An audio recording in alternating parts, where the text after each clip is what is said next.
Hello and welcome everyone. Let's discuss some practice problems in NMR spectroscopy.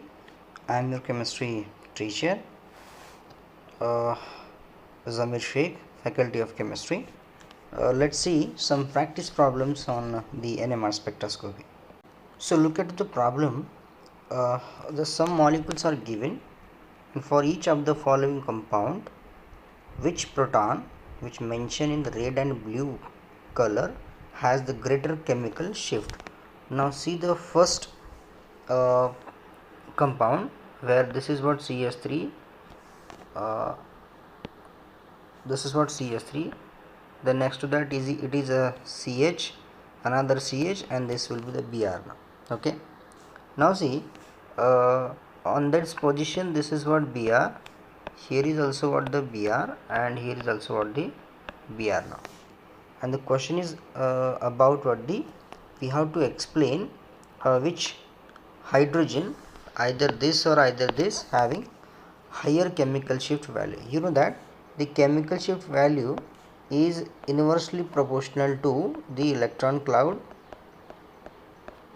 and directly proportional to what the electronegativity. Okay, now if you consider this carbon, it is directly connected with the two halogen atom, that is bromine, and this carbon which is connected with the only one bromine atom. So one can say, and along with the carbon also. Okay, so now that means this carbon, okay, should be a higher chemical shift value, that is blue carbon will be the higher chemical shift value compared to what the red hydrogen. Okay, now see the next example, where we have 2-chlorobutane. We have what the 2-chlorobutane, and the question is again regarding, so either this hydrogen or either this hydrogen which having the higher chemical shift value. Now okay, so let's say I will in first example A and B is there, so A must be having higher chemical shift value than what the B now. Now look at the next problem, that is 2-chlorobutane. In that case, which carbon और hydrogen containing system will be the higher chemical shift value. इन दोनों में कैसे identify करेंगे? यहाँ पे जो लगा हुआ है आपका CH3 है और यहाँ पे जो लगा हुआ आपका CH2, both are same. Particularly सिर्फ एक डिफरेंस क्या हो गया, क्योंकि जो कनेक्टिविटी है इन दोनों का Cl को अटैच है दोनों, but the difference is that this CH2 is again further connected with the CH3 now, और ये वाला CH2, ये वाला जो है वो अकेला हो गया, राइट. और जनरली क्या होता है कि जब मिथाइल सब्स्टिट्यूट आपका बढ़ता है तो केमिकल शिफ्ट वैल्यू आपकी क्या होनी चाहिए? केमिकल शिफ्ट वैल्यू जनरली जो है वो आपकी माइनस इफेक्ट की वजह से जो है वो केमिकल शिफ्ट वैल्यू आपकी बढ़ती है. सो इसका मतलब ये होना चाहिए कि this CH3, I will just mention A and B. Okay, A and B, out of A and B, which one having the more, one can say the chemical shift value. So अगर हम उस हिसाब से अगर हम देखेंगे, so यहाँ पे B का जो chemical shift value है वो ज़्यादा होना चाहिए compared to what the A now. Now look at the third example, where ether is given. This is what CH3 oxygen, यहाँ पे एक CH2 लगा हुआ है और ये वाला एक आपका, और आपको क्या पूछा है कि इसका और इसका. जनरली सी ईथर आपका जो होता है this CH2, okay, when it is connected with any oxygen, so that CH2 must be appeared 3.9 के आसपास आपका आता है इसमें NMR. But this CH2 is attach with the CH3. मतलब हम ऐसा बोल सकते हैं कि यहाँ पे दोनों से आपका माइनस इफेक्ट हो रहा है. ओके, अब ये CH3 जो है और ये CH2 जो है आपका, दोनों से आपका माइनस इफेक्ट होगा आपका, and that means this CH2 will be the higher chemical shift value compared to what the CH3 now. Okay, ये भी हम यहाँ पता लगा सकते हैं. और पहले वाले एग्जांपल में क्या था आपका, again CH2 will be higher chemical shift value than what the CH3 now. So because of what the methyl सब माइनस इफेक्ट तो होता है आपका Cl का, but because of what the another methyl substituent that one can also show. Now look at the another problem. How many signals would you expect to see in the H1 NMR spectrum of the following compounds? We have to find out the number of signals. और number of signals हम कैसे निकालते हैं? In H1 NMR spectrum, the number of signals are equals to number of signals, यानी कि जो spectrum में हमको सिग्नल दिखते हैं that must be equal to number of non equivalent या number of different sets of hydrogen, different sets of proton. ठीक है, सो करना क्या होता है तुमको, जितने number of set of proton आपको रहेंगे अलग अलग, उतनी आपको सिग्नल जनरली वहाँ पे आपको एक्सपेक्टेड है। ठीक है, so now look at the compound 1, this is butane. Butane कैसा है, butane is a symmetrical compound, CH3 CH2 then CH2 then CH3। Now see the connectivity, अगर हम कनेक्टिविटी की बात करते हैं, सो कनेक्टिविटी के हिसाब से अगर हम यहाँ पे देखेंगे, so let's say example this will be A, this will be A. अगर मैं यहाँ से एक लाइन ड्रॉ करता हूँ ऐसे वाली, सो ये दो पार्ट इक्वली डिस्ट्रीब्यूट हो जाते हैं, डिवाइड हो जाते हैं, this will be B and this will be B. How many different set of proton, so there are 2 set of proton, that's why in this first compound 2 signals should be expected. Now let's see the next example. अब ये कौन है आपका 1 2 3 4 5, 5 मतलब 2 pentanone आपको दिया हुआ है and this is not a symmetrical compound, right. अगर ये कार्बोनिल अगर कहीं बीच में होता है और दोनों साइड से कार्बन मोइटी अगर सेम होती है तो देन इसको हम सिमेट्रिकल बोल सकते हैं, राइट। सिमेट्री नहीं है इसका मतलब ज़्यादा नंबर के सिग्नल्स आपको मिलने चाहिए। Now see this should be A, this should be B, this should be C and this should be D now. So there are total how many 4 signals should be expected for this compound. और हमको क्या पूछा है, H1 पूछा है, इसलिए हम सिर्फ हाइड्रोजन की कनेक्टिविटी देखेंगे। Now see this is what the example जहाँ पे हम इसको बोल सकते हैं कि पैराजाइलिन, this is called as a पैराजाइलिन, या फिर हम इसको 1,4 डाइमिथिल बेंजीन भी हम इसको बोल सकते हैं। Now see this compound CH3 and this will be what the CH3 now. Now if you see the compound very carefully, so अब यहाँ पे हमको ये पता लगा सकते हैं कि अगर इस compound में हम एक लाइन ड्रॉ करते हैं, कैसे वाली लाइन ड्रॉ कर सकते हैं। Now this compound is completely symmetric. Now see एक लाइन मैंने ऐसे ड्रॉ कर दी, ये मॉलिक्यूल आपका कट हो गया, और एक ऐसे भी ड्रॉ कर सकता हूँ। सो अगर मैं इस तरह से इसको ड्रॉ कर सकता हूँ, so that mean how many signals we are going to expected.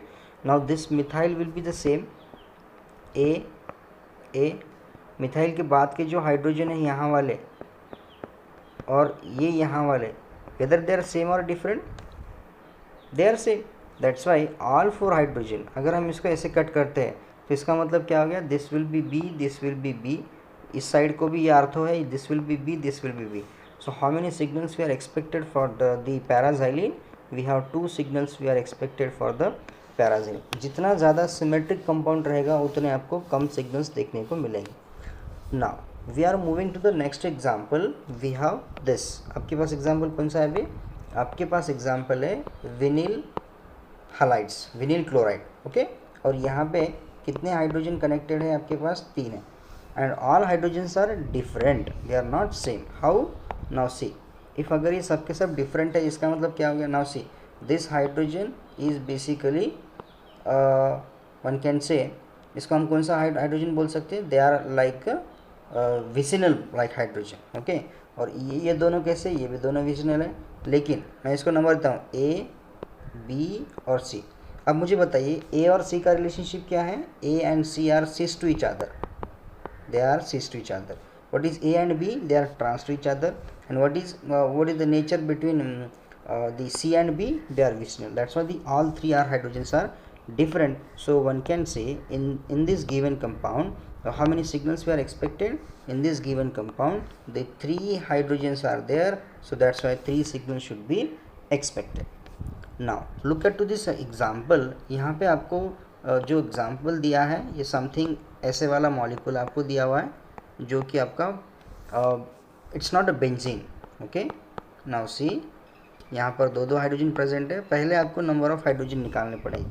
अब मैं क्या करता हूँ, इस वाले कंपाउंड को मैं सीधा नंबरिंग करता हूँ, कैसे, नाउ सी अगर इस मॉलिक्यूल को मैं ऐसे कट करता हूँ यहाँ से, if I cut the molecule like this fashion, so then you can easily differentiate, ठीक है। ये दोनों एक जैसे हो गए, ये दोनों एक जैसे हो गए, that's why A and A, this will B B, this will B B, this will be the C and this will be the C. So how many proton we have? So again in this compound we have 3 different set of hydrogens are expected now. कितने मिलने चाहिए आपको, इस वाले compound में आपको 3 set of hydrogen आपको मिलेंगे। Now just move on to the another molecule जो आपके सामने दिया है, दैट इज कॉल्ड मेटा, क्या है आपका ये कंपाउंड, मेटा डाइब्रोमो बेंजीन। अब देखो ये कंपाउंड सिमेट्रिक होता है क्या, no this is not symmetric. So first draw all the possible hydrogen connected, जो आपके हाइड्रोजन है वो सब के सब आपको ड्रॉ करने पड़ेंगे, ठीक है, ऐसे वाले। अभी कितने हाइड्रोजन आपके पास, 4 है। अब ये सब के सब सेम है क्या वो देखो पहले, अगर ये सेम है तो इसका मतलब आपको कम सिग्नल्स मिलने चाहिए, दे आर नॉट सेम, क्योंकि हाँ ये हाइड्रोजन आपका दोनों ब्रोमीन के बीच में है, मस्ट बी ए, ओके। ये वाला जो हाइड्रोजन है और ये वाला जो हाइड्रोजन है, बेसिकली ये दोनों कैसे हैं, दे आर आर्थो। ये किसको आर्थो है, ये देखो इसको ये आर्थो हो गए, बराबर है। ये कैसा, ये जो ग्रीन कलर का जो बॉन्ड है क्या मेंशन कर रहा है, दे आर एडजेसेंट, मतलब क्या है, ये आर्थो है, ओके। अब हम क्या करते हैं, उसका रिलेशनशिप देखते हैं HA के साथ में, है ना, मतलब हमने B किया है, ग्रीन वाले हाइड्रोजन कौन से, B है, HB का रिलेशन HA के साथ कैसा है, दे आर मेटा। इसका मतलब जो HB है ये दोनों एक जैसे ही है। अब रहेगा कौन अकेला आपका, एक रहेगा आपका, दैट इज़ योर H, ये वाला। अब ये कैसा है, Br के साथ इसका रिलेशनशिप क्या है, दोनों Br के साथ ये मेटा है, और HA के साथ ये कैसा है, पैरा है। इसका मतलब आपके पास टोटल नंबर ऑफ सिग्नल्स आपको कितने मिलेंगे, इस कंपाउंड में 3 आपको मिलने चाहिए, ठीक है। So there must be 3 different sets of hydrogen we have. Now अभी मैं इसको निकाल देता हूँ, ठीक है। हाँ, नाउ सी,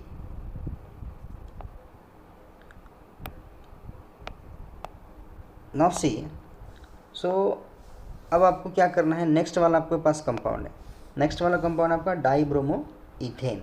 डाइब्रोमो इथेन का मतलब हो गया this will be your CH2 and this will be your CH। Compound is highly symmetric, so दोनों एक जैसे कार्बन दिखते हैं आपको, right, they are connected with the bromine, so this will be A and this is also what the A। So how many signals we are expected, इस compound में आपको एक ही सिग्नल आपको मिलेगा। Now looking to the next example है आपका अलील, अलील नहीं एक्चुअल में, ये आपका 1 प्रोपिल क्लोराइड है, 1 प्रोपिलीन है, 1 propylene, okay, and 1 chloropropylene. So how many different set of hydrogen, 1 हो गया, 2 हो गया, और मिथिल आपका क्या हो गया, 3 हो गया। So how many, because all are different, so इसमें 3 मिल रहे हैं, इसमें 3 मिल रहे हैं, यहाँ पे हमने क्या था 1 2 3, इसमें 3 मिल रहे हैं, यहाँ पे 3 मिलते हैं आपको, यहाँ पे 2 मिलते हैं, 1 2 3 और ये 4, यहाँ पे आपको 4 मिलेंगे, और ये कितना मिला, 1 और ये 2।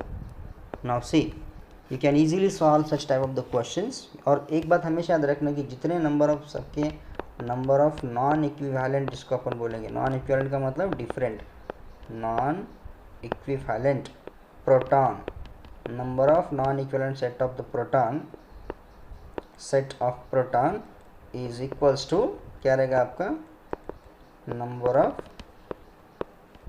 Signals in 1H NMR spectrum, okay. So ऐसे सिंपल से क्वेश्चन आप आसानी से सॉल्व कर सकते हैं। So for that you can try various example, आपके पास कई सारे ऑर्गेनिक मॉलिक्यूल्स है, just try and solve it, okay. अगर कुछ डिफिकल्टी लगती है आपको, so you can just mention in the comment box. Thank you.